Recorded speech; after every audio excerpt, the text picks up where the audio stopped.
Assalamualaikum warahmatullahi. InsyaAllah kita buka majlis kita dengan tahap.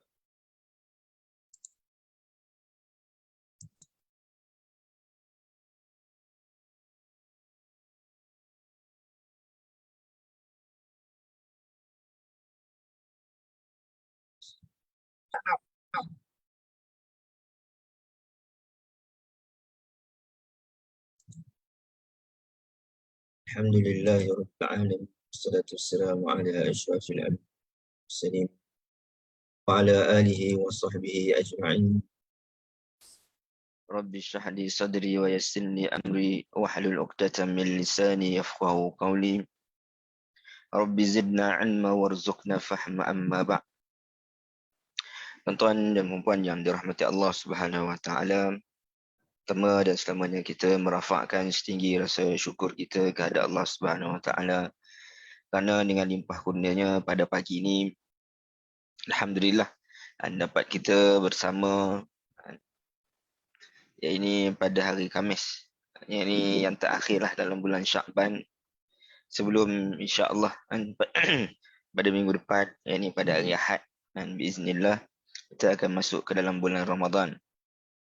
Jadi mudah-mudahan Allah Subhanahu wa taala sampaikan saya dan juga tuan-tuan semua, kita semua insya-Allah ke dalam bulan Ramadan. Allahumma ballighna Ramadan. Baik. Jadi tuan-tuan dan puan yang dirahmati Allah Subhanahu wa taala, yakni kita mengharapkan Ramadan yang akan datang ini menjadi salah satu titik perubahan, yakni dalam kehidupan kita, yakni dengan banyaknya ayat Quran ataupun hadis Nabi SAW yang menyebutkan tentang kelebihan-kelebihan bulan Ramadan. Dan antara satu perkara yang penting yang disebutkan oleh Allah Subhanahu wa taala bila menyebutkan tentang bulan Ramadan dalam Quran, Allah Subhanahu wa taala kaitkan dengan Al-Quran. Jadi Ramadan itu perlu dilihat sebagai bulan Al-Quran terlebih dahulu, yakni melebihi perkara-perkara yang lain. Jadi mudah-mudahan sesi tadabbur surah-surah pilihan yang telah berlangsung sebelum ini dan yang sedang berlangsung, yakni surah Dukhan ini menjadi salah satu manfaat untuk kita lebih memahami, menghayati, dan mudah-mudahan diberikan kekuatan untuk beramal dengan apa yang disebutkan di dalam surah-surah ini. Jadi mungkin boleh ambil masa mungkin selain daripada tuan-tuan membaca Al-Quran, yang ini boleh join juga program-program yang dianjurkan oleh Akademi Tadabbur Malaysia, ataupun boleh tengok balik rakaman-rakaman dia melihat antara ramai juga asatizah yang lain, antaranya P. Yusof sendiri ini buat rakaman tentang cerita tentang Bani Israel, cerita tentang malaikat, dan siri-siri maknanya banyaklah.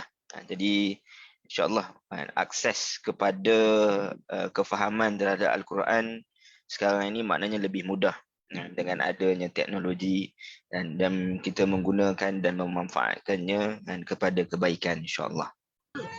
Baik, jadi sikit mukadimah, yakni peringatan kepada diri saya sendiri dan doa untuk kita semua masuk dalam bulan Ramadan, dan peringatan bulan Ramadan ini perlu dimanfaatkan untuk kita lebih intim dengan Al-Quran, mudah-mudahan.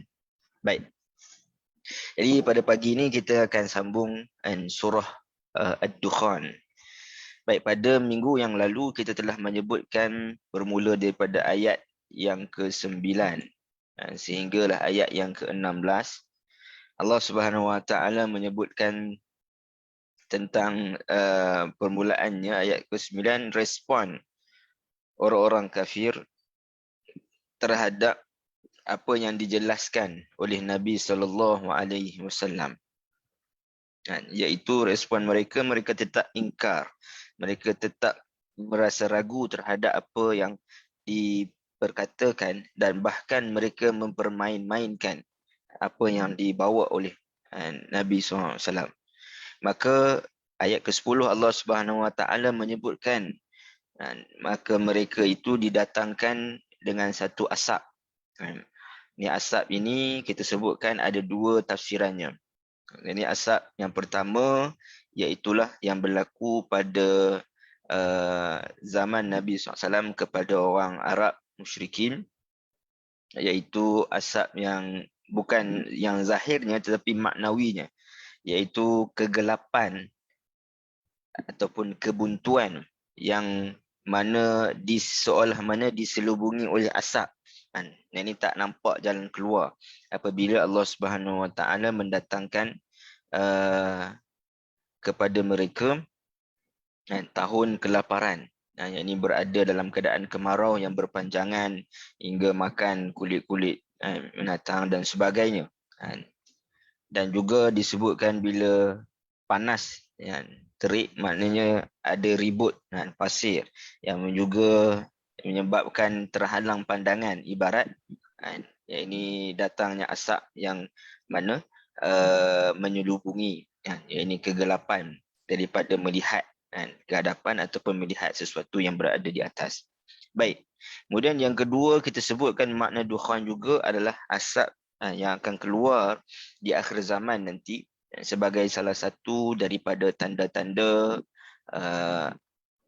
kiamat. Bahkan pandangan ini juga adalah pandangan yang kuat kerana Allah Subhanahu Wa Taala sebut pada ayat 11 tentang asap itu dia akan menyelubungi semua manusia. Dalam hadis disebutkan bahawa ketika mana dukhan itu datang, maka ia kena kepada semua orang.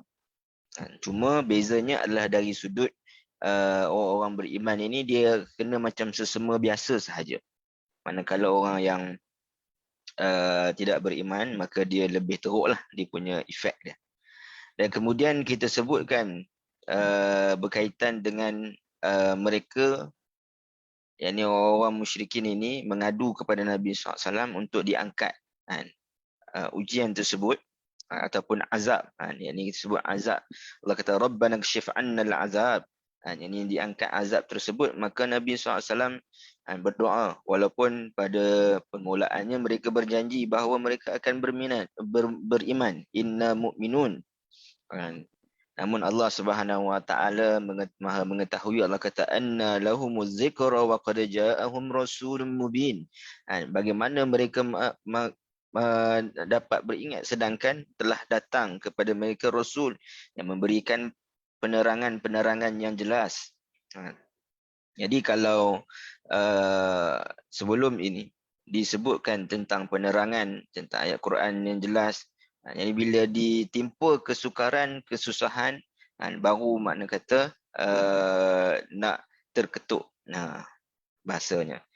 Namun setelah daripada benarlah kata-kata Allah Subhanahu Wa Taala, setelah diangkat azab kepada mereka, summa tawallau anhu wa qalu mu'allamun majnun. Bahkan mereka bukan sekadar tidak mengotakan janji mereka bahawa mereka mahu beriman, bahkan mereka menuduh pula ataupun mencaci Rasul dengan mengatakan dia ni belajar daripada orang dan dia ni adalah seorang yang gila.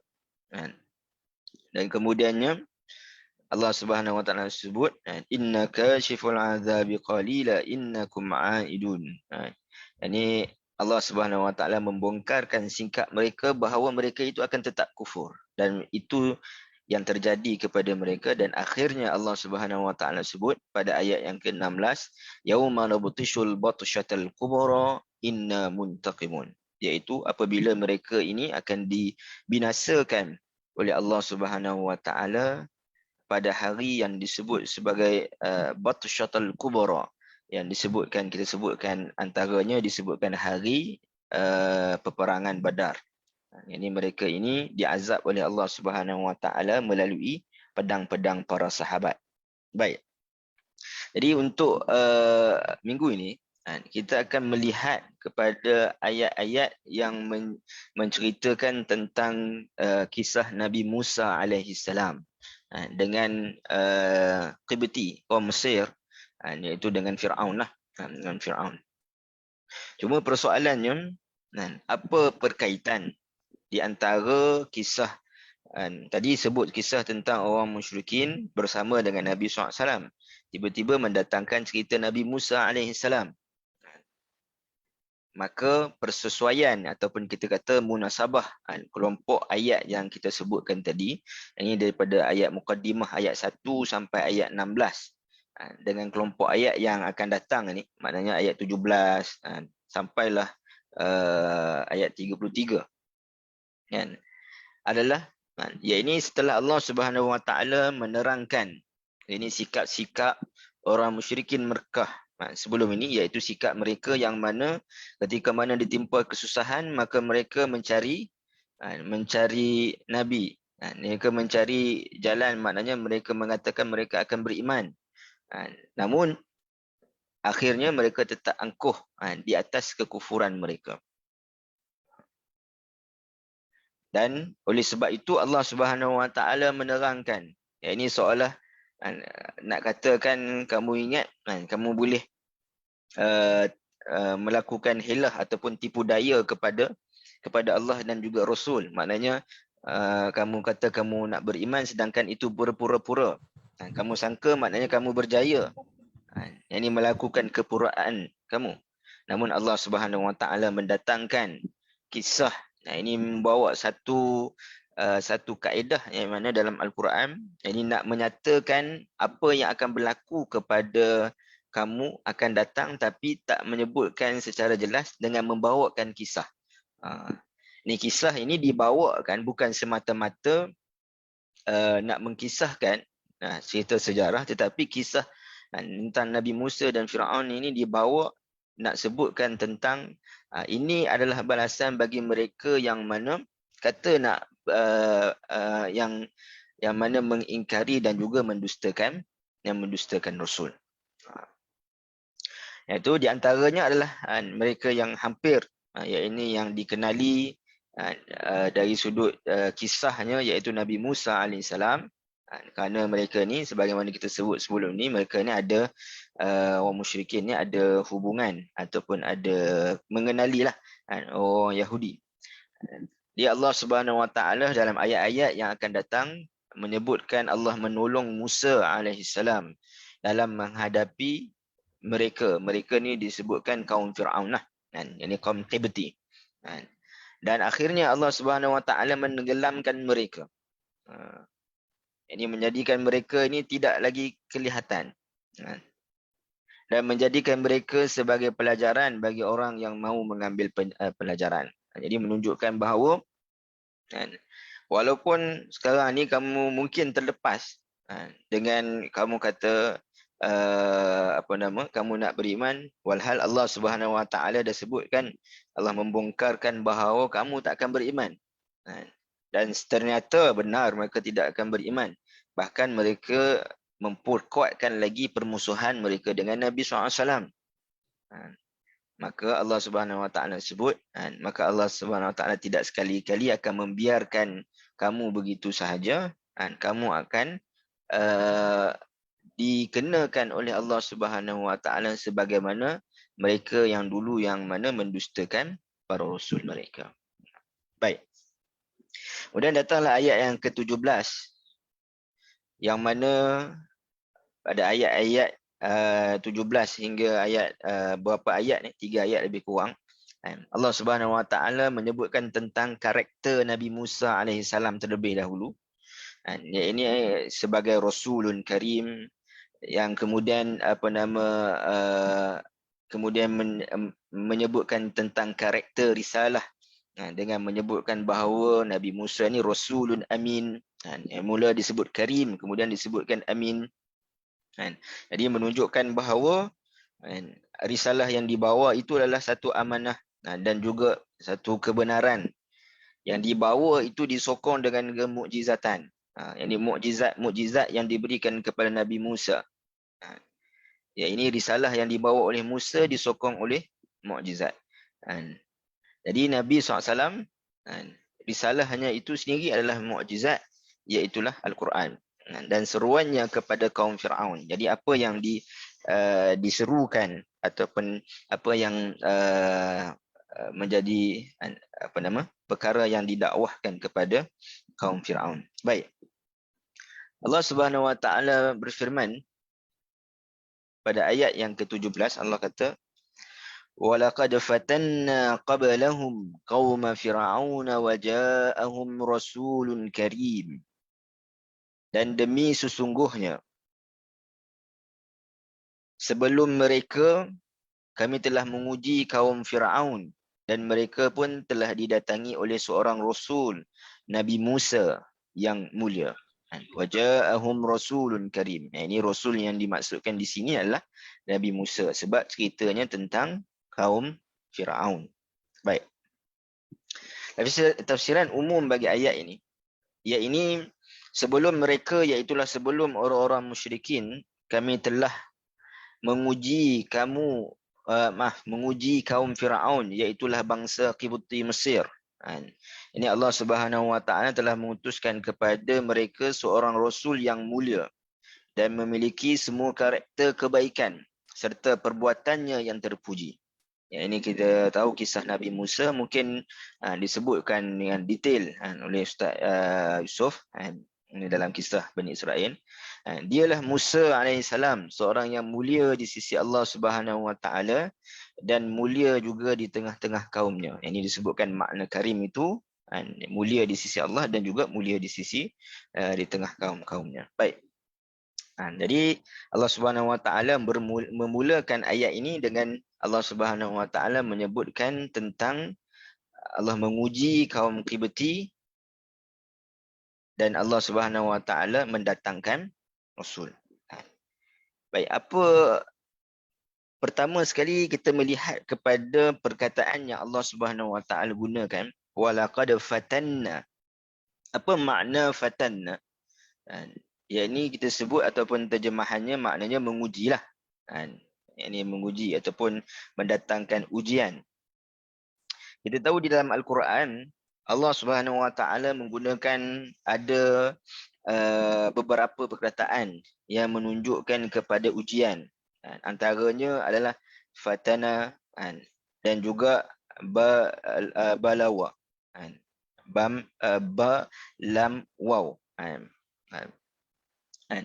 Ini disebutkan apa beza antara fatana dan juga ba lam waw. Dan ada juga perkataan yang lain seperti mana asaba, yang ini disebut sebagai musibah. Baik. Jadi kalau kita tengok perbezaannya terlebih dahulu, bila disebutkan fatana, iaitulah yang membawa maksud dari sudut bahasa sesuatu yang dibakar di dalam api. Ihraqu finnar, dalam kamus Raghib Al-Asfahani disebut adalah sesuatu yang mana dibakar di dalam api untuk mengeluarkan, ya, ini satu benda yang cantik, yang asli, yang makna yang tulen daripada perkara tersebut. Jadi sebab itu disebut fatana ni juga kepada az-zahab, ya, ini emas, dan juga kepada diamond. Yang ini kita tahu emas dan juga berlian ini, yang ini dihasilkan di bawah tekanan, di bawah suhu yang tinggi, yang ini untuk dikeluarkan, maknanya hasilnya itu menjadi emas yang tulen ataupun berlian yang cantik. Maka fatana ini adalah satu bentuk ujian yang mana dihadirkan kepada sesuatu kaum, kepada seseorang yang menzahirkan apa yang terbuku di dalam hati ataupun yang menzahirkan apa yang tersembunyi, yang disebalik daripada yang ada pada diri sesuatu kaum ataupun diri seseorang itu. Dan ia digunakan pada perkara yang baik dan juga buruk. Contoh perkara yang buruk, maknanya ujian kepada kaum Firaun. Maknanya ujian kepada kaum Firaun. Dan juga pada orang beriman, makna baik dan buruk ni makna digunakan kepada orang yang tidak beriman dan juga digunakan kepada orang beriman. Sebagaimana dalam surah Al-Ankabut ayat yang kedua, Allah Subhanahu Wa Taala sebut, ahasiban nasu an yutraku an yaqulu amanna wa hum la yuftanun. Adakah manusia akan mengatakan bahawa kami ini beriman sedangkan mereka ini belum lagi diuji oleh Allah Subhanahu Wa Taala? Akan dibiarkan untuk mereka berkata, oh kami beriman, sedangkan masih lagi mereka belum diuji oleh Allah Subhanahu Wa Taala. Maka kita melihat kalau sesuatu yang mana dibakar pada kadarnya, pada suhunya, mungkin kalau orang yang dalam bidang emas ke ataupun belian, dia mungkin mengetahuilah suhunya, berapa lama bakaran dan sebagainya, yang mana dia akan menghasilkan sesuatu yang cantik, sesuatu yang baik. Dan begitulah nak sebutkan tentang ketulinan iman itu adalah apabila ianya diuji. Dan diuji itu adalah sesuatu yang diuji bukan sekadar pada zahirnya, tetapi diuji pada dalamannya untuk menzahirkan yakni keimanan yang sebenar itu di dalam perwatakan, yakni di dalam amalan dia. Maka sebab itu ulama menyebutkan bahawa iman itu dalam ungkapan yang selalu disebutkan, nisbahkan kepada Hasan Al-Basri, laisal imanu bitamanni wala bitahalli walakin ma waqarra fi qalbi wa saddaqahu al-amal.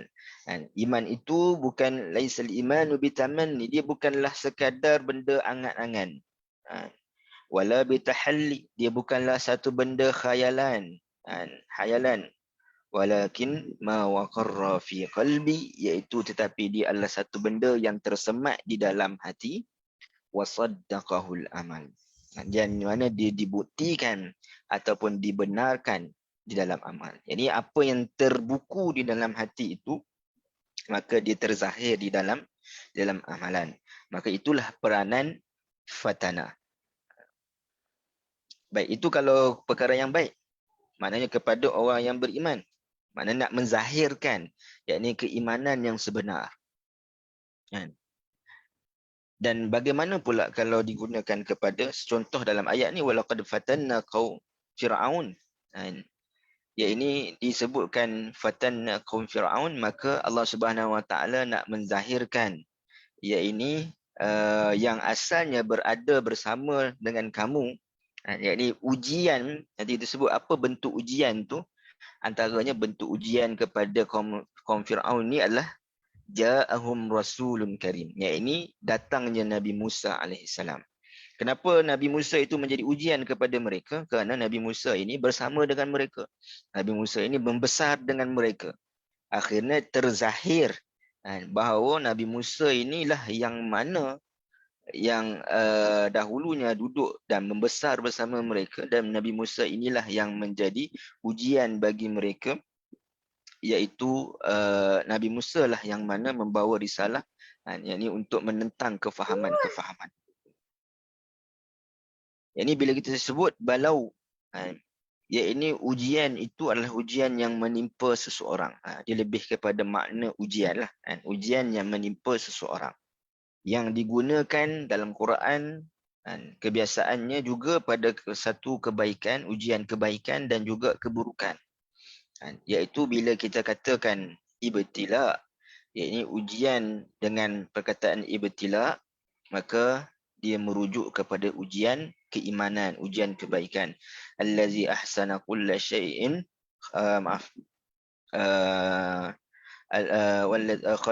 allazi khalaqal mauta wal hayata liyabluwakum ayyukum ahsanu amala. Liyabluwakum itu adalah daripada perkataan ibtala.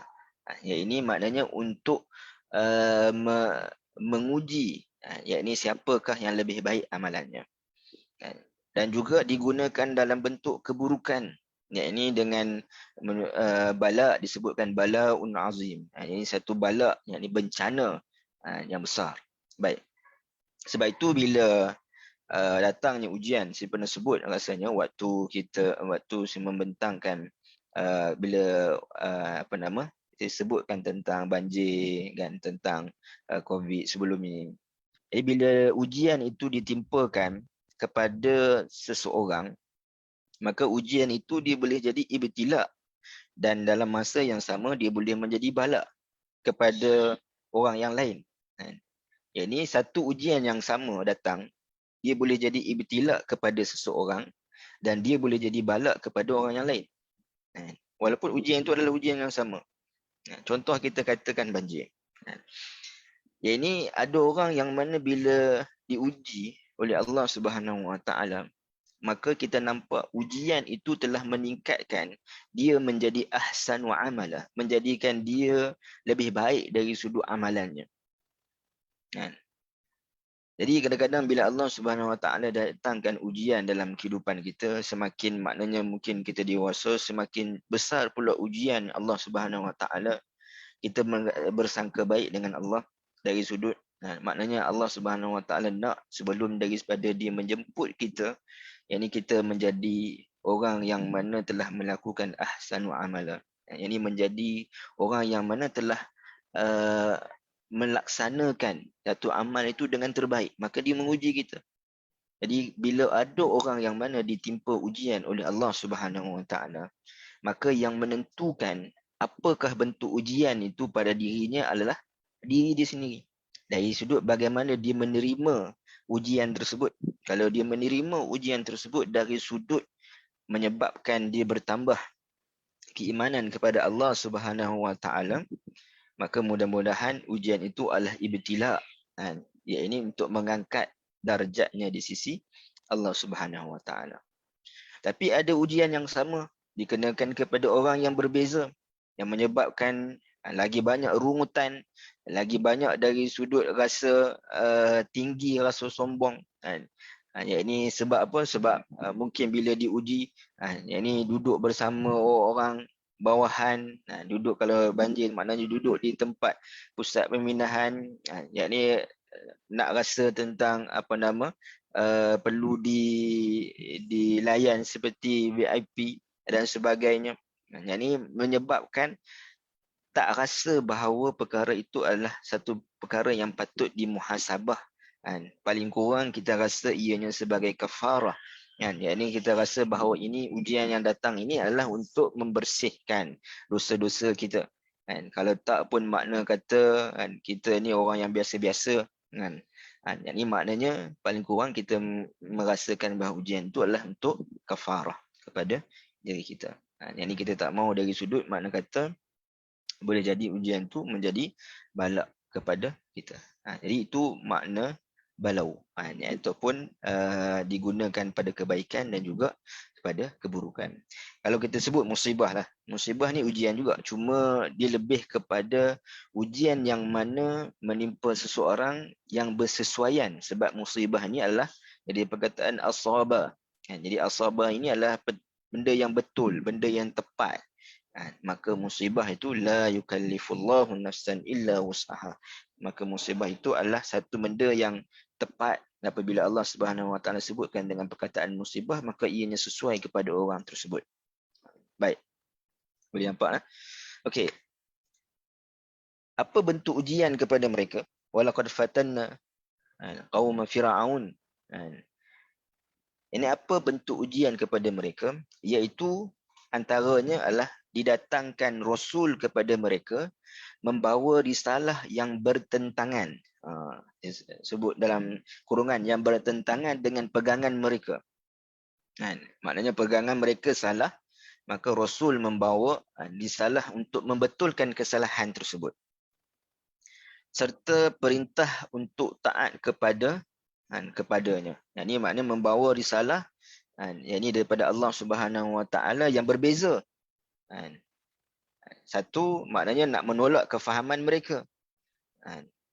Yang kedua, bila dah tolak kefahaman, nak pegang kepada kefahaman yang mana? Maka didatangkan kefahaman ataupun risalah kepada Nabi Musa untuk dipegang. Baik. Jadi kenapa kita melihat kebanyakan dalam Quran sebut al-mala'. Al-mala' ini, yang ini golongan-golongan pembesar, golongan yang ada kedudukan, ada pengaruh, ada kuasa, ada harta, kan. Yang ini mereka sukar untuk menerima pada mana-mana zaman pun, hatta zaman Nabi Musa, zaman Nabi-Nabi yang sebelumnya, adalah kerana bila satu menentang pegangan yang sedia ada, yang kedua nak bawa pegangan yang baru. Yang pegangan yang baru ni hanya Nabi yang mana mengetahuinya. Jadi menunjukkan bahawa Nabi itu yang akan menjadi kepala ataupun menjadi ketua dalam urusan-urusan dan hal perkara tersebut. Jadi itu adalah satu benda yang tak disukai oleh orang-orang yang dah ada kuasa, orang yang ada pengaruh. Jadi tak ada orang yang lebih berkuasa dan tidak ada orang yang lebih berpengaruh daripadanya. Sebab itu nanti Allah kata wa alla ta'lu 'ala Allah. Yang rasa lebih besar daripada Allah kerana pemilihan para rasul, pemilihan maknanya risalah yang diturunkan itu adalah bukan kehendak para rasul, tetapi ia adalah daripada Allah Subhanahu Wa Taala, bukan rekaan para rasul, tapi ia adalah daripada Allah Subhanahu Wa Taala. Kan kita sebut sebelum ini berkaitan dengan mereka kata muallamun majnun. Mereka mengatakan bahawa Al-Quran itu dicipta oleh Nabi SAW dan sebagainya. Baik. Itu yang pertama, maknanya ujian kepada, dimaksudkan ujian di sini, dan fatanna di sini adalah ujian kepada kaum Firaun itu dengan datangnya rasul. Jadi untuk menzahirkan, kita sebutkan tadi, menzahirkan yang mana sebelum ini adalah daripada kalangan kamu dan sekarang ini dia adalah Nabi kami. Ini Nabi Allah Subhanahu Wa Taala. Yang mana yang akan memberikan satu pengajaran, kefahaman yang mencanggahi kefahaman dan juga pegangan-pegangan kamu. Iaitu Tuhan itu adalah Allah Subhanahu Wa Taala, bukanlah Firaun, bukanlah yang lain-lain. Baik. Ada juga ulama yang menyatakan, antaranya Al-Qurtubi menyebutkan bahawa ujian yang dimaksudkan juga adalah maksudnya kami menenggelamkan mereka. Yang ini penceritaan, maknanya Allah Subhanahu Wa Taala soalan dalam ayat ini bentuk penceritaan kepada kaum Quraisy, yang mana fatanna, kami uji orang yang terdahulu adalah dengan menenggelamkan mereka. Dan kita tengok semua tenggelam kecuali Firaun. Maknanya Allah Subhanahu Wa Taala juga menenggelamkan yang lain dan menzahirkan. Kita tengok perkataan fatanna tu, hanya menzahirkan ataupun hanya menyelamatkan badan, maknanya Firaun, untuk litakuna liman khalfaka ayah. Yang ini untuk menjadi orang yang selepas daripada kamu, generasi selepas pada kamu itu sebagai bukti. Ini bukti bahawa mereka yang mana mendustakan para rasul, mereka ini akan diazab oleh Allah Subhanahu Wa Taala, dihapuskan oleh Allah Subhanahu Wa Taala dalam pelbagai bentuk. Dan menariknya kita tengok azab yang dikenakan disebutkan dalam surah ini adalah berkaitan dengan tenggelam. Yang ini ditenggelamkan oleh Allah Subhanahu Wa Taala di dalam laut. Kalau kita baca dalam surah Yasin, pernah saya sebutkan dulu, bila Allah Subhanahu Wa Taala sebut kepada orang musyrikin, Allah kata wa inna sya' nughriqhum fala sarikha lahum wa lahum yunqazun. Yang ini kalau Allah Subhanahu Wa Taala berkehendakkan untuk menenggelamkan mereka, walaupun mereka ini bukan berada dalam air, mereka ini berada di dalam padang pasir. Ini maknanya nak menenggelamkan mereka, nak menghapuskan, maknanya tak nampak, seolah macam mereka ada. Apa yang berlaku itu? Maknanya seolah macam datangnya asap yang mana tidak nampak lagi, seolah mana mereka tertimbus yang tak nampak. Itulah datangnya dukhan. Maka ia berkaitan dengan dengan juga azab yang dikenakan kepada yang akan dikenakan kepada orang yang mendustakan risalah. Dalam ayat ini terdapat takdim dan juga takhir. Yang ini ada dahulu, ada yang dikemudiankan. Kerana kalau kita sebut ujian itu adalah datangnya para rasul, maka kalau disebutkan ayat itu sepatutnya jadi walaqad ja'ala fir'aun rasulun karim wa fatannahum. Ya, ini kalau sepatutnya dia datangkan ayat itu dengan telah datang kepada kaum Firaun rasul yang mana kami telah uji mereka dengannya, iaitu dengan rasul tersebut. Tapi Allah Subhanahu Wa Taala datangkan ayatnya bagaimana tadi kita sebut, walaqad fatanna qablahum qauma fir'aun wa ja'ahum rasulun karim. Sedang seolah nak sebutkan diuji kaum Firaun, kemudian datangnya rasul. Sepatutnya datangnya rasul itu terlebih dahulu, kerana rasul itulah yang menjadi ujian kepada mereka. Dia kenapa Allah Subhanahu Wa Taala mendahulukan ini ujian kepada kaum Firaun ini, iaitu adalah untuk nak, tadi kita sebut, nak menzahirkan kepada mereka siapakah yang sebenarnya rasul itu, yakni Musa itu, yang mana Musa ini walaupun dia membesar daripada kalangan kamu, tetapi dia bukanlah seperti mana kamu, kerana dia adalah rasulun karim, iaitu rasul yang mana sifatnya mulia. Yang kita sebutkan tadi, makna mulia itu apa? Mulianya itu di sisi Tuhannya yang Maha Esa, iaitu Allah Subhanahu Wa Taala. Mulianya itu adalah mulianya dia dalam kalangan kaumnya, yakni kaum Bani Israel.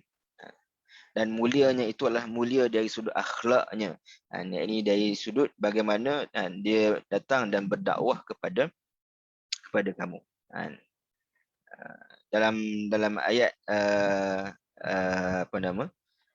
dalam ayat Quran, Allah Subhanahu Wa Taala menyebutkan tentang arahan kepada Nabi Musa untuk berdakwah kepada Firaun ni dengan qaulan layyinan, yang ini kata-kata yang lemah lembut, yang ini menunjukkan ketinggian adab, yang ini akhlak, walaupun berdepan bukan dengan orang biasa, bukan dengan orang yang sekadar buat maksiat ataupun orang yang buat salah, tetapi ini orang yang mengaku Tuhan. Pada dalam keadaan itu Allah Subhanahu Wa Taala sebut faqula lahu qaulan layyinan, yang ini cakap, yang ini dengan kata-kata yang baik. Kita hari ini maknanya ada satu kita katakan fenomena hari ini yang kita nampak bila dizahirkan ataupun diviralkan tentang kesalahan seseorang, diviralkan tentang mungkin kesilapan ataupun mungkin dosa orang lain, maka berduyun-duyun, maknanya orang yang kadang tak tahu punca, tak tahu maknanya asal usul, tak tahu maknanya background story kepada perkara yang diviralkan itu, maki, hamun dan sebagainya. Sedangkan dalam Quran sebut, maknanya kalau nak berjumpa dengan Firaun, kita kata orang yang bersalah ni, mungkin dia ada kesilapan dia. Orang yang mungkin buat dosa, ya memang dia mungkin kesalahan dari sudut dosa-dosa dia, tapi kita rasa tak adalah sampai kepada dia juga mengaku sebagai Tuhan. Kalau orang yang mengaku sebagai Tuhan pun Allah kata cakap baik-baik, cakap baik-baik, ini kan pula kepada orang-orang yang buat salah. Kita tidak makna kata tidak membetulkan kesalahan tersebut. Kesalahan tetap salah, tapi dari sudut respon kita tu, maka ini yang patut kita maknanya teliti balik, dari sudut adab kita lah dalam bermedia sosial terutama. Baik.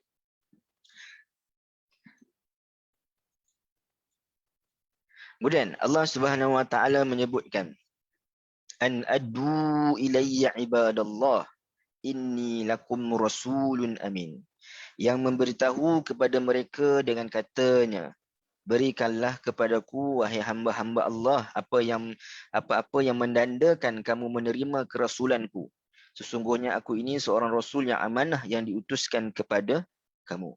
So ayat ini kalau tengok terjemahannya, dia adalah kata-kata kepada kaum Firaun, kata-kata Nabi Musa kepada kaum Firaun, seolah mengatakan bahawa yang ini berikanlah satu tanda bahawa kamu ini menerima kerasulanku. Maknanya bila aku bercakap, berdakwah, menyampaikan kepada kamu ni, ini apa respon kamu? Macam tu, seolah-olahnya nak tahu apa respon kamu.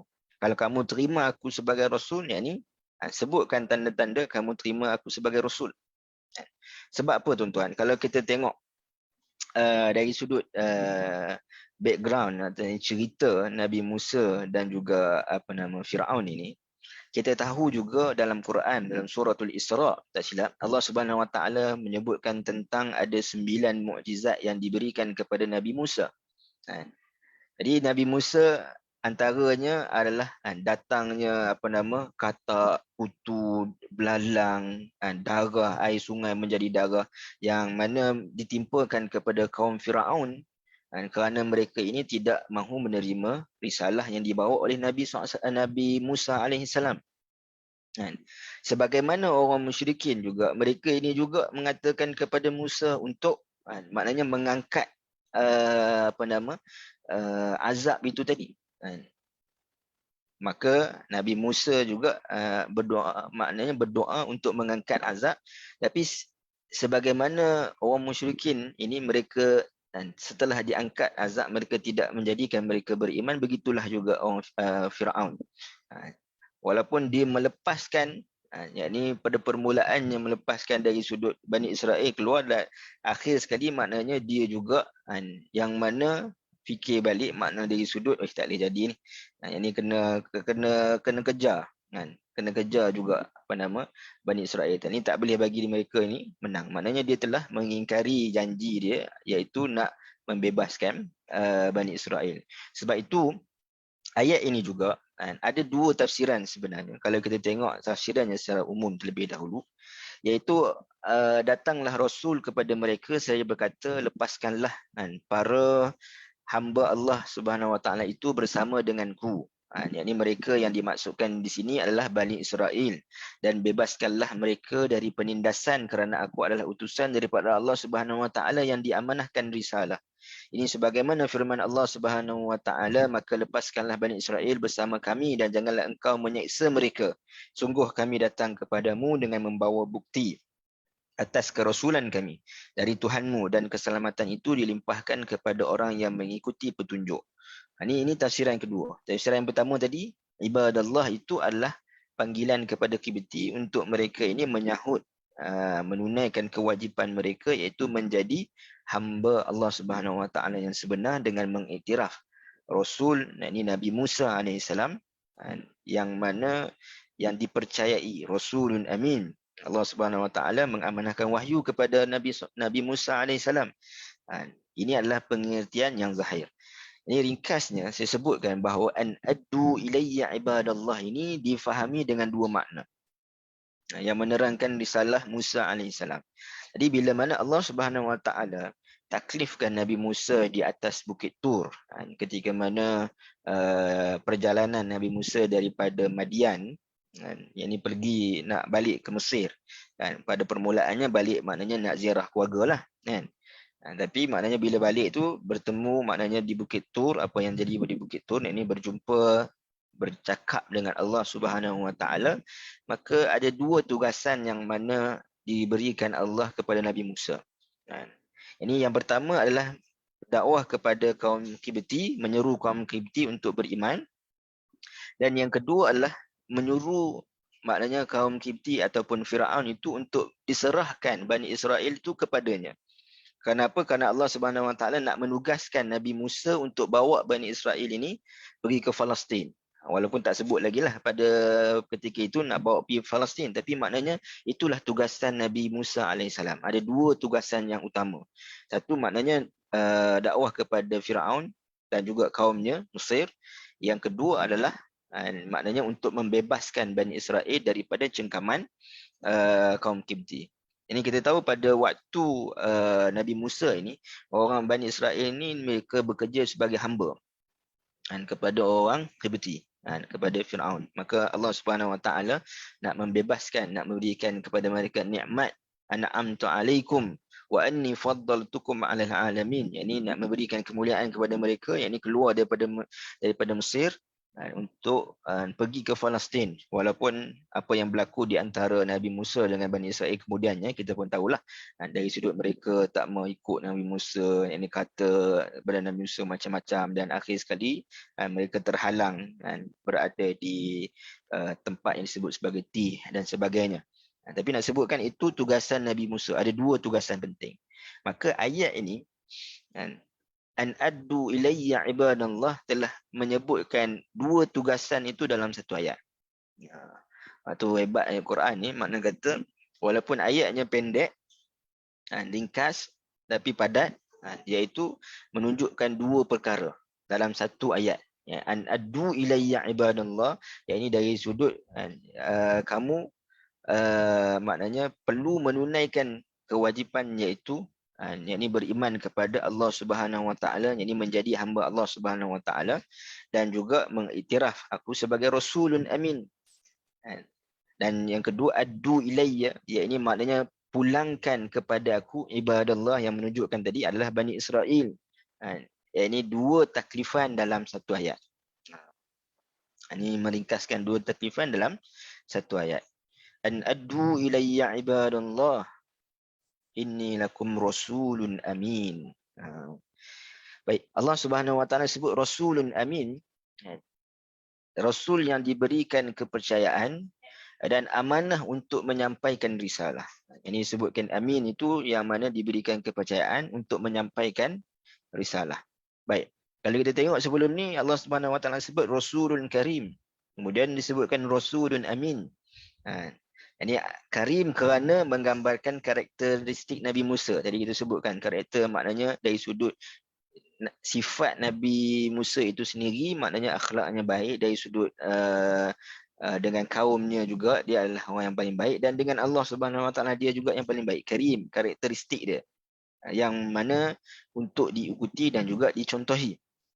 Dalam ayat ini menyebutkan tentang amin, yakni tentang wahyu. Wahyu ni kan satu benda yang gaib.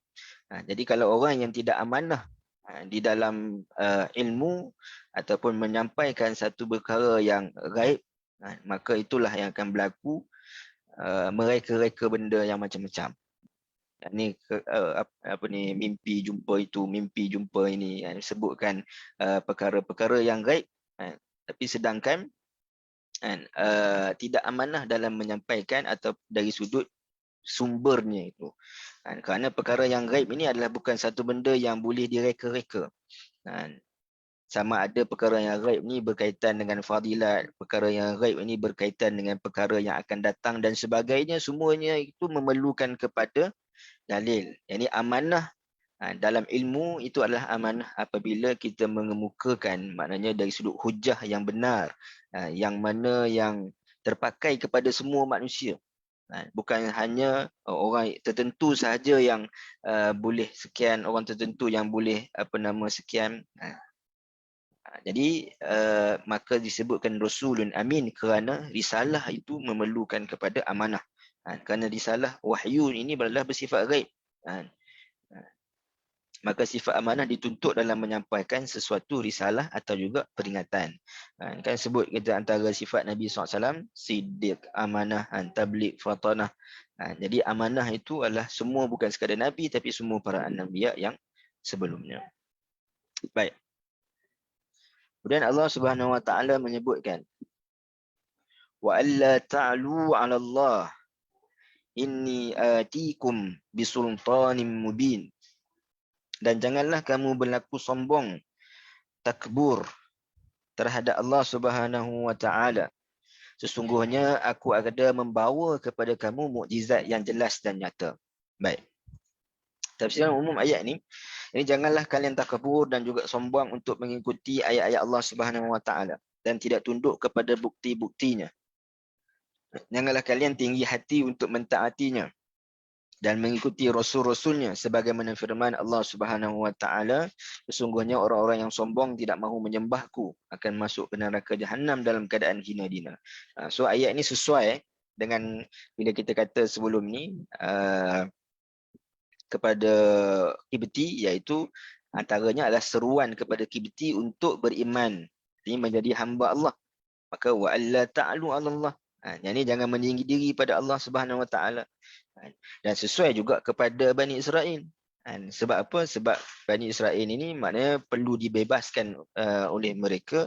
Kerana itu juga adalah suruan ataupun perintah Allah kepada Nabi Musa. Yang ini sebagai salah satu tugasannya adalah untuk membebaskan Nabi Musa, membebaskan Bani Israel, dan itu adalah arahan daripada Allah. Maka kamu jangan mengingkari arahan Allah Subhanahu Wa Taala. Wa alla ta'lu, maknanya dua-dua boleh difahami. Aku datang kepada kalian dengan membawa hujah yang nyata dan jelas serta tiada ruang untuk mengingkarinya. Hujah tersebut adalah ayat-ayat yang nyata dan berbagai mukjizat yang pasti yang diberikan kepada Nabi Musa AS yang berjumlah 9 kesemuanya. Mukjizat tongkat tangan Nabi Musa yang menjadi putih cahaya, angin taufan, belalang, kutu, katak, darah, terbelahnya lautan, pecahnya batu, fanfadarat, dan sebagainya. Jadi itu antara beberapa ayat ayat yang bermaksud mukjizat Nabi Musa. Namun Imam dalam tafsir Al-Munir juga menyebutkan, Syekh Wahab Az-Zuhaili, 9 ini tak hanya terhad kepada 9. Ini dia boleh jadi lebih banyak lagi yang Allah Subhanahu Wa Taala kurniakan. Bahkan Ar-Razi menyebutkan ada 16. Antaranya gunung itu bergegar, dan ada macam-macam lah, ada beberapa tambahan lagi dalam ayat-ayat Al-Quran yang lain menunjukkan kepada mukjizat Nabi Musa AS. Jadi mukjizat Nabi Musa ini dia tidak hanya kepada ketika mana berdepan dengan Firaun, tapi mukjizat Nabi Musa juga ketika mana berada bersama dengan orang Bani Israel. Maka kedua-dua ayat ini kepada Kibti dan juga kepada Bani Israel, yakni bila mana kamu bersama dengan Nabi Musa AS, maka ketahuilah bahawa Nabi Musa ini adalah orang yang diberikan kepadanya dengan sultanim mubin.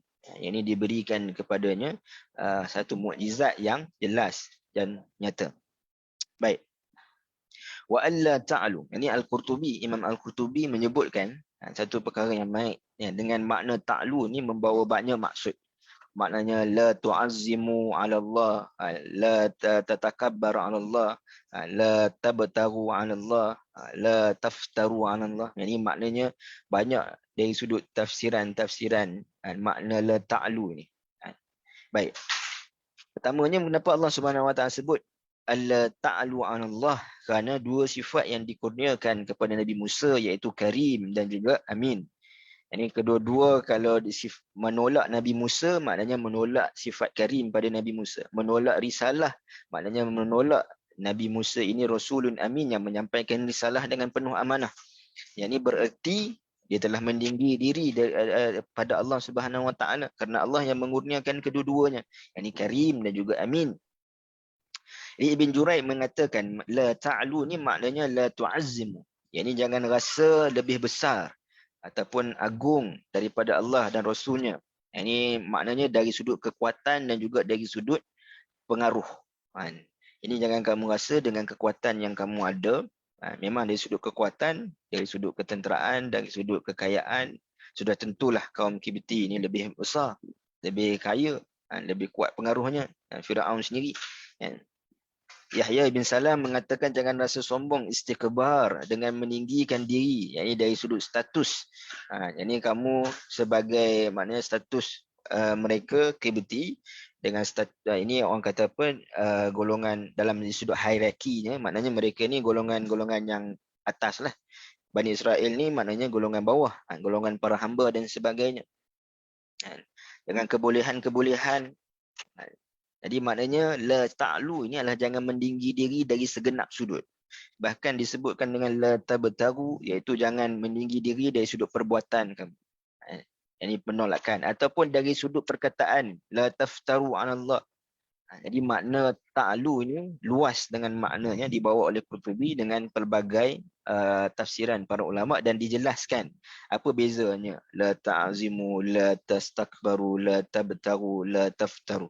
Yang ini menunjukkan secara ringkasnya, mengatakan menafikan segala bentuk rasa ketinggian diri di hadapan Allah Subhanahu wa taala. Wa alla ta'lu 'ala Allah inni atikum, sesungguhnya aku ini dikurniakan, didatangkan kepada aku bisultanim mubin. Baik. Kenapa Allah Subhanahu wa taala sebutkan mukjizat itu dengan perkataan sultan? Sultan, dan juga mendatangkan sifat mukjizat itu mubin. Baik. Satu perkara yang kita kena tahu adalah dalam Quran, selalu Allah Subhanahu Wa Taala tidak mendatangkan perkataan mukjizah. Ini tidak ada perkataan mukjizat yang menunjukkan kepada satu kelebihan luar biasa yang diberikan kepada para nabi. Selalunya disebutkan dengan ayat, dan juga antaranya juga adalah sultan. Ayat ini adalah pembuktian. Sultan ini lebih kepada makna salata. Salata ni maknanya yang menguasai ataupun yang berkuasa terhadap sesuatu. Ini bila kita sebut sultan kan. Sultan ni maknanya dia ada kuasa lah. Antara kuasa yang tinggi. Ini dia berkuasa terhadap rakyat dia. Dia menguasai mungkin negeri dia, negara dia. Itu makna salata. Baik. Jadi kalau kita tengok sifat mukjizat itu sendiri yang disebutkan oleh Dr. Sulaiman Al-Ashqar, mukjizat itu sendiri dia mempunyai 4 ciri yang penting. 4 ciri yang penting. Yang pertama, dia adalah sesuatu yang perkara yang luar daripada kebiasaan adat. Luar daripada kebiasaan adat ni adalah satu benda yang bukan semua orang yang mampu untuk mendatangkan mendatangkan apa seperti mana apa yang didatangkan. Ini luar daripada kebiasaan adat. Ini sebab tu kita kata tongkat Nabi Musa yang berubah jadi ular yang besar dan tangan yang bercahaya tadi yang disebutkan tadi, banyak mukjizat. Atau Nabi SAW sendiri, mukjizat dari sudut keluarnya air daripada tangan Nabi kan. Mukjizat yang lain ada satu benda yang luar daripada kebiasaan adat. Cumanya dia ada sifat yang lain ataupun ciri yang lain. Cuma ciri-ciri ni ada ulama menyebutkan, makna kata ada yang kata semuanya itu perlu dipenuhi barulah dinamakan mukjizat. Ada yang kata kalau ada salah satu pun dia menunjukkan kepada mukjizat lah. Baik. Yang kedua adalah yang diberikan oleh Allah. Makna kata yang datang dari Allah Subhanahu Wa Taala, maka itu adalah mukjizat dan diberikan pula kepada para nabi. Kalau sesuatu luar daripada kebiasaan adat yang bukan daripada Allah Subhanahu Wa Taala dan juga bukan kepada nabi, yakni kepada orang lain, maka ia adalah sihir ataupun dia adalah satu benda yang gaib. Gaib ini dia dua je, sama ada wahyu ataupun mukjizat ataupun benda yang berkaitan dengan sihir ataupun perkara-perkara kebomohan yang lain. Apabila dia datang daripada syaitan. Sebab benda yang gaib ni dua je.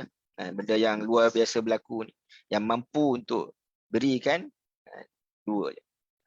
Itu pun atas izin Allah Subhanahu Wa Taala lah. Macam sihir kan. Allah Subhanahu Wa Taala sebut tentang sihir, maknanya dia akan berlaku sihir, tidak akan berlaku sihir melainkan dengan izin Allah Subhanahu Wa Taala. Baik. Kalau satu benda yang luar kebiasaan adat, jadi mungkin dari sudut adalah benda-benda yang berlaku pada seseorang yang luar pada kebiasaan adat, tetapi yang diberikan oleh Allah Subhanahu Wa Taala tapi bukan kepada para nabi, maka dia disebut dengan karamah, kasyaf dan sebagainya lah.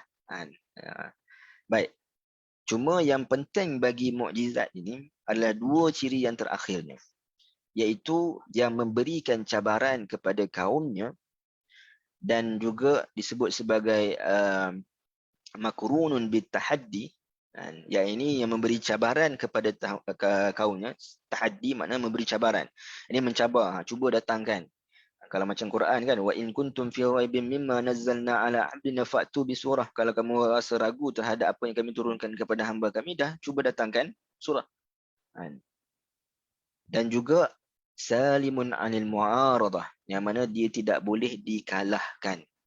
Maka sebab itu disebut dengan sultan, sebab sultan ini berkuasa.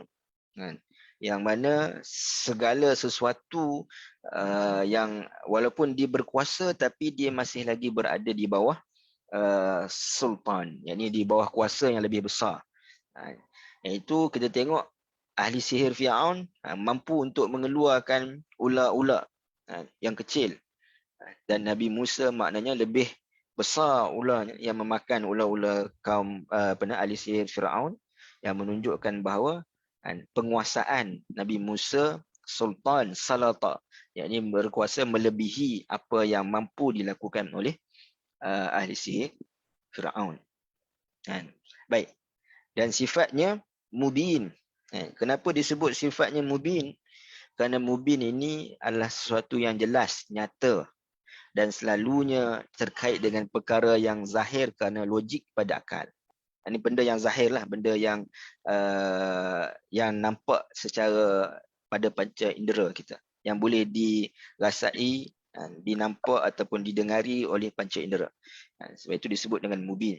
Dan Quran juga disebut dengan mubin. Cuma Quran ini dia ada satu lagi istilah yang digunakan adalah balagh. Dalam surah Yasin disebut wa ma alaina illal balaghul mubin. Kerana balagh itu, balaghah Al-Quran, iaitu adalah satu benda yang sampai pada hati manusia. Balaghah. Maknanya balaghah ni bukan sekadar kita bincangkan dari sudut perkataan, tapi makna yang benar-benar sampai. Sebab itu kita tengok orang musyrikin pun bila disebutkan ayat-ayat Al-Quran, maka mereka kata ini bukan rekaan manusia. Jadi mereka masih kufur, maka tetap dalam kekufuran. Tapi ada yang beriman macam Umar bin Khattab. Maknanya dia mengatakan hal yang serupa, ini bukan kalam manusia, tapi dia memilih untuk beriman. Dan mubin itu adalah satu benda yang maknanya Al-Quran itu mendatangkan hujah-hujah yang logik, hujah-hujah yang salim pada akal. Sebab itu antara akal dan juga wahyu ini dia tidak bertentangan. Kalau ada orang yang mana mengajak untuk merendah-rendahkan akal, ketahuilah dia telah membawa kepada akan membawa kepada perkara-perkara yang lebih makna kata sebenarnya nak merendahkan juga wahyu. Sebab apa? Sebab tak payah fikir akal, tak payah fikir akal. Sebenarnya juga nak menolak dari sudut memang dia tak sebut tentang nak menolak wahyu. Tapi maknanya hujah-hujah yang lain itu seolah-olah kita nampak mengetepikan wahyu. Ataupun mempergunakan wahyu. Baik. Jadi sebab itu disebutkan Sultan Mubin, sebab Nabi Musa punya mukjizat semua yang zahir, semua yang nampak. Yang nampak pada pandangan mata. Sultan Al-Mubin. Baik, kemudian Allah Subhanahu Wa Taala menyatakan pula respon berbentuk ancaman dari kaum Firaun terhadap Nabi Musa alaihi salam.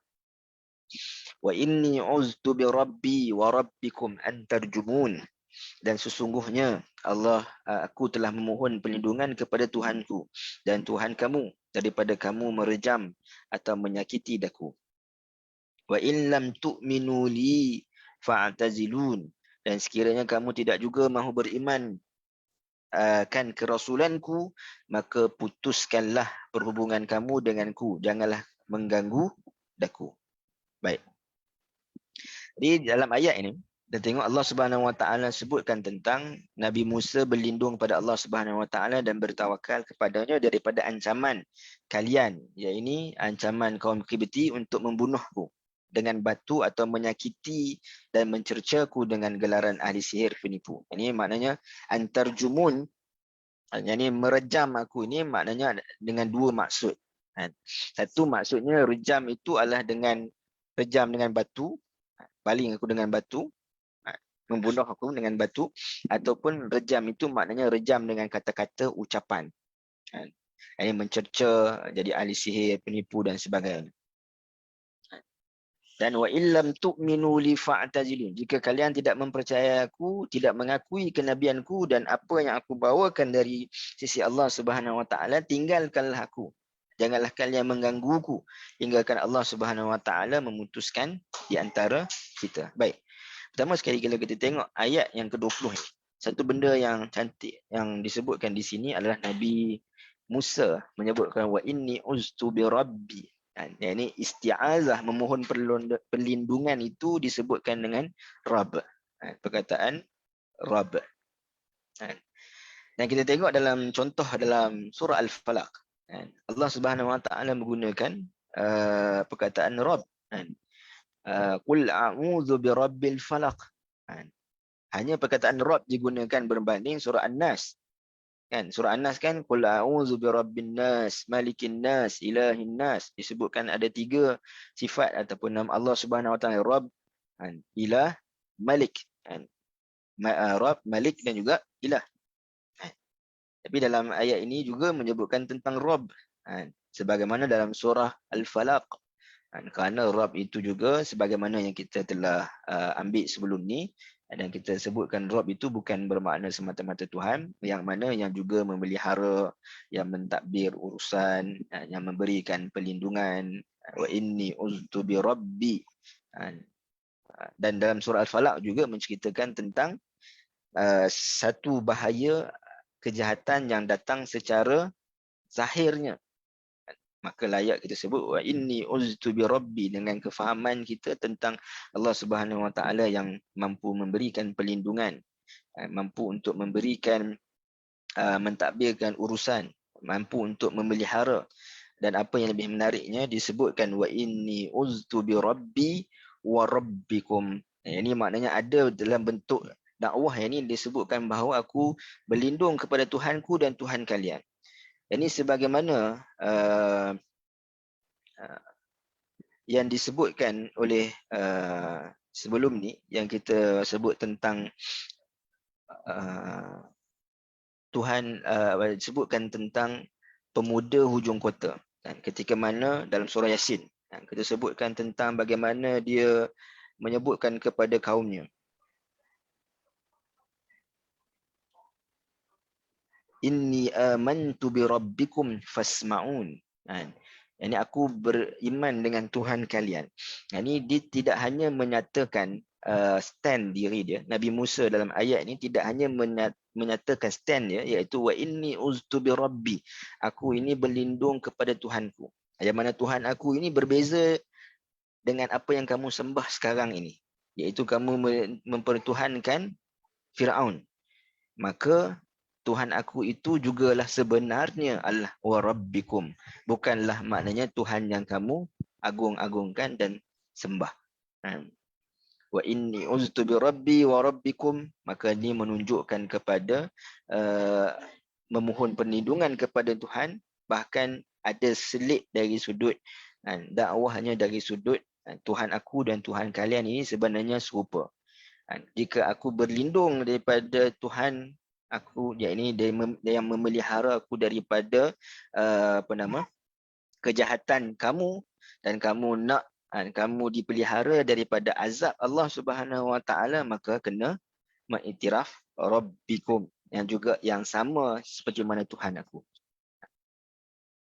Namun kalau kamu masih lagi tidak mahu beriman, yakni setelah dikemukakan hujah-hujah, maka fa'tazilun, maka jauhkanlah diri kamu daripada aku. Baik, ini satu persoalan. Nanti kita akan sebut ayat yang berkaitan dengan ayat selepasnya itu, tentang seolah macam nampak macam berputus asa. Bahkan dalam ayat selepas ini nanti diterjemahkan dengan perkataan berputus asa. Nanti kita bincangkan. Baik, dalam ayat seterusnya ini Allah Subhanahu Wa Taala nak sebutkan tentang tetap dalam kekufuran, yakni mereka orang Kibti ini tetap dalam kekufuran dan berusaha pula menghalangi dakwah. Maka Nabi Musa berdoa agar mereka Kibti itu dimusnahkan. Baik, kalau kita tengok ayat ini disebutkan apa? Setelah Nabi Musa berputus asa daripada iman mereka. Ini persoalan, bolehkah seorang da'i ataupun pendakwah itu dia berputus asa di dalam dakwah dia? Dalam Quran Allah Subhanahu Wa Taala sebut wala yahzunka qauluhum, janganlah kamu rasa putus asa, sedih dengan perkataan mereka. So apa yang kita nak katakan kepada apa yang disebutkan ataupun yang dilakukan oleh Nabi Musa? Yang ini apabila dia berdoakan kehancuran Ini sikap maknanya nampak macam fa'tazilun, seolah nampak macam berputus asa. Dah lah tak mau dengar, sudahlah. Seolah macam tu kan. Dan kemudian doakan pula kehancuran. Maka dia ada ciri-ciri yang perlu dipenuhi untuk nak mengatakan ataupun sebenarnya tak sesuai kita katakan berputus asa lah. Cuma kita nak gambarkan maknanya kalau dah kamu tak mau dengar dengan hujah-hujah, dengan apa yang diberikan dari sudut mukjizat ini, maka urusan kamu terserahlah kepada Allah Subhanahu Wa Taala. Ini sama macam yang disebutkan kepada musyrikin tadi. Mereka ini terserah pada Allah Subhanahu Wa Taala. Ini dihancurkan daripada perang Badar, dan mereka ini juga disebut terserahlah mereka, yang mana akan dihancurkan dalam ayat-ayat yang kemudian berkaitan dengan mereka akan ditenggelamkan oleh Allah Subhanahu Wa Taala. Maknanya seolah berputus asa ni bukanlah berputus asa, malah dah nak berdakwah tak. Sedangkan tadi sebut apa? Rabbi wa rabbikum. Tapi lebih kepada urusan kamu tu terserah pada Allah Subhanahu Wa Taala. Dan benda ini berlaku pada Nabi SAW. Antaranya adalah Abu Lahab. Ini kita tengok kenapa dalam susunan surah-surah kan. Bermula antara surah Al-Kafirun. Surah Al-Kafirun ni cerita tentang perbezaan antara agama Islam dengan agama yang lain. Lakum dinukum waliyadin. Yani Islam adalah agama tauhid. Yani agama apa yang mana akan menang bila mana ada pertempuran di antara din Islam dengan din orang-orang yang tidak beriman, maka disebutkan dalam surah An-Nasr. Kemudian Allah Subhanahu Wa Taala sebut dalam surah Al-Lahab ataupun surah Al-Masad berkaitan dengan musuh-musuh Islam itu akan dibinasakan oleh Allah Subhanahu Wa Taala. Abu Lahab bukan dibinasakan oleh Allah Subhanahu Wa Taala. Ini kamu jangan dari sudut jangan bimbang hati tentang Abu Lahab, ataupun dengan maksud jangan bimbang hati dengan kebatilan ini akan dimusnahkan oleh Allah Subhanahu Wa Taala. Apa yang perlu kamu lakukan? Fokus untuk qul huwallahu ahad. Fokus untuk menyampaikan dakwah. Ini sampai satu masa memang ketika mana bila para rasul telah menyampaikan dakwah dan ditunjukkan juga dengan mukjizat, dengan burhan, dengan ayat, dengan maknanya dalil-dalil yang menunjukkan kepada kenabian, apabila masih lagi tak terima, bukan bermakna para rasul tu berputus asa dari sudut tak mau terima sudahlah, macam kita kan. Tak, jadi bermakna dari sudut kalau kamu tak mau terima, maka aku akan serahkan urusan kamu kepada Allah Subhanahu Wa Taala.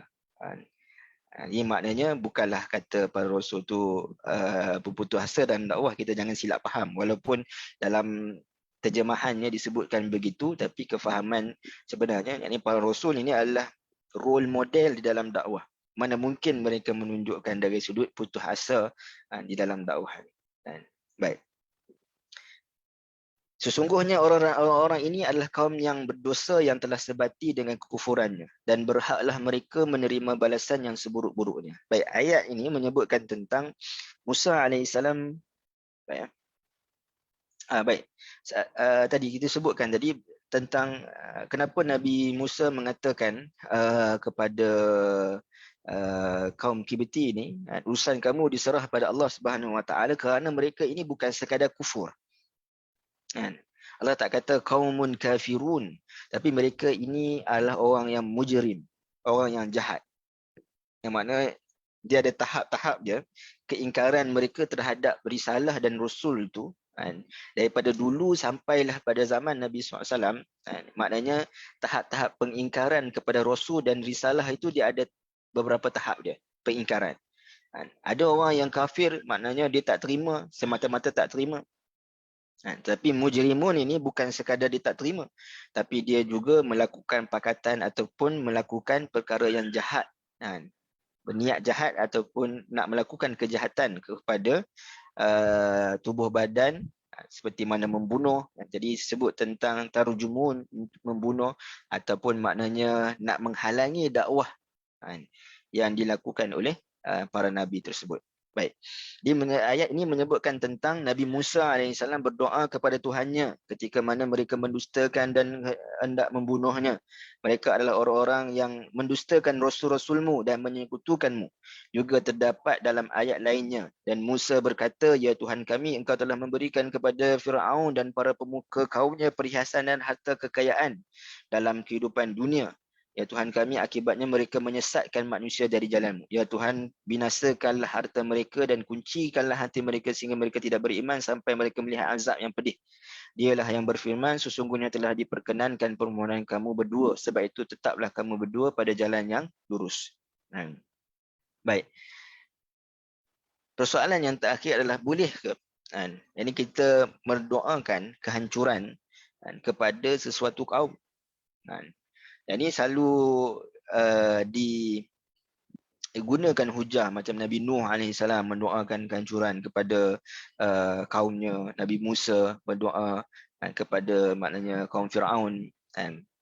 Jadi persoalannya, bolehkah kita berdoakan kehancuran kepada sesuatu kaum? Baik. First sekali kita melihat kepada ayat ini dari sudut konteksnya itu adalah berkaitan dengan kaum Qibti. Jadi kaum Qibti ini maknanya selepas dizahirkan tentang Rasulun Karim dan bahawa dia adalah Rasulun Amin, mereka tidak menganggap Nabi Musa ini sebahagian daripada mereka pun. Ini bukanlah kaum mereka. Walaupun Nabi Musa ini dibesarkan bersama dengan mereka, tetapi menganggap Nabi Musa ini sebagai musuh yang perlu dihancurkan. Maka boleh doa kehancuran musuh. Kan kita doa kadang-kadang doa kunut kan. Kunut nazilah kepada Zionis dan sebagainya, doa kehancuran kan kepada musuh-musuh Islam. Kerana apa? Kerana kita sebutkan tadi tahapan-tahapan mereka yang mengingkari Rasul dan risalah ini, dia ada beberapa tahap. Yang ini ketika mana telah melalui fasa kepada mengajak kebenaran, lalu ditolak. Yang ini bukan sekadar tak mau terima, tapi juga menyakiti secara mental dan fizikal. Yang ini telah menyakiti, disebut terjumun tadi, dari sudut sebut caci maki, sebut ini penipu dan sebagainya. Kemudian dari sudut fizikal, maknanya mereka juga nak merejam dengan batu. Dan akhir sekali membawa kepada usaha untuk membunuh dengan niat yang ini menghalangi dakwah, barulah Nabi berdoa. Jadi kalau maknanya satu orang kafir, contoh ini kita tak boleh maknanya mudah-mudah berdoa untuk hancurkan orang kafir. Selagi mana mereka tidak maknanya disampaikan, yang ini diajak kepada kebenaran. Kalau dalam istilah ulama dulu, maknanya bukanlah kafir harbi lah, kafir yang memusuhi, kafir yang mana nak memerangi. Yang ini nak adakan maknanya satu agenda untuk membunuh. Itulah sebab itu Allah Subhanahu Wa Taala sebut bukan sekadar kafir ini mereka ini, tapi disebutkan dengan qaumul mujrimun. Yang ini mereka ada perkara niat ataupun rancangan pakatan yang jahat, yang ini kepada Rasul, iaitu nak membunuh para Rasul. Dan kita kena faham dari satu sudut, iaitu apabila mendoakan kepada kehancuran orang-orang yang jahat, dia sebenarnya juga adalah mendoakan kerahmatan kepada mereka yang baik. Yang ini maknanya orang yang baik dalam situasi ayat ini adalah Bani Israel. Yang ini pada waktu maknanya mereka masih lagi belum apa yang berlaku antara mereka dengan Nabi Musa kan, dari sudut kedegilan mereka, maknanya sebelum tu. Maknanya mereka ini diberikan kemuliaan. Maka nak sebutkan bila mana Nabi Musa mendoakan kehancuran kepada Firaun adalah untuk memberikan kesejahteraan kepada kepada Bani Israel. Dan begitulah juga maknanya kalau dari umumnya, ini kita berdoa untuk Allah hancurkan Zionis sebagai contoh, adalah kerana untuk memberikan rahmat kepada sahabat-sahabat kita, saudara-saudara kita di Palestin. Ini itu salah satu bentuk rahmat. Kita tengok dari sudut pelbagai sudut lah. Jadi kemudian nanti pada ayat yang seterusnya Allah Subhanahu Wa Taala akan ceritakan tentang apakah bentuk-bentuk perintah Allah Subhanahu Wa Taala kepada Nabi Musa supaya keluar pada waktu malam, dan apakah akan berlaku kepada Firaun, iaitu ditenggelamkan dan sebagainya. Dan insya-Allah pada pertemuan yang akan datang kita akan melihat kepada seruan ataupun perintah Allah Subhanahu Wa Taala kepada Nabi Musa dan apakah yang akan berlaku kepada Firaun. Walaupun kita dah mengetahuinya, tapi maknanya kita akan melalui ayat-ayat itu dengan apa yang disebutkan oleh Allah Subhanahu Wa Taala. Antaranya fa asri bi ibadi lailan. Ini keluar pada waktu malam. Kenapa pada waktu malam dan sebagainya kita akan bincangkan dalam pertemuan yang akan datang. Jadi mungkin sekadar tu perbincangan kita pada pagi ini. Kalau ada sebarang soalan, penambahan, penambahbaikan, dipersilakan insya-Allah.